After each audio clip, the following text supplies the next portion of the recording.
Bumaba si Newt sa ilalim ng basement na kanyang apartment para bumisita sa isang creature.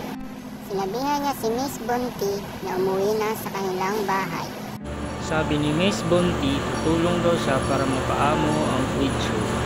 Naghanda na sa paglusong si Newt sa tubig.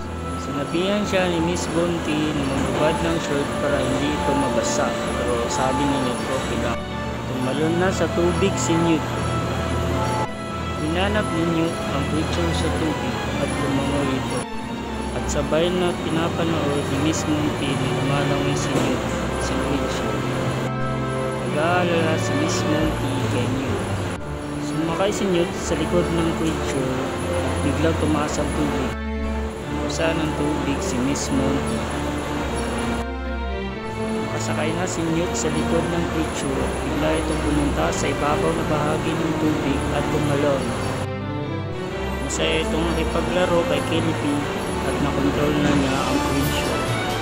Pangalan pala ng creature ay si Kelpie, isang seahorse na fantastic beast. Nakontrol na ni Newt ang creature na si Kelpie. Binigay niya ito kay Miss Bounty. For more videos, please subscribe to my channel and thank you for watching.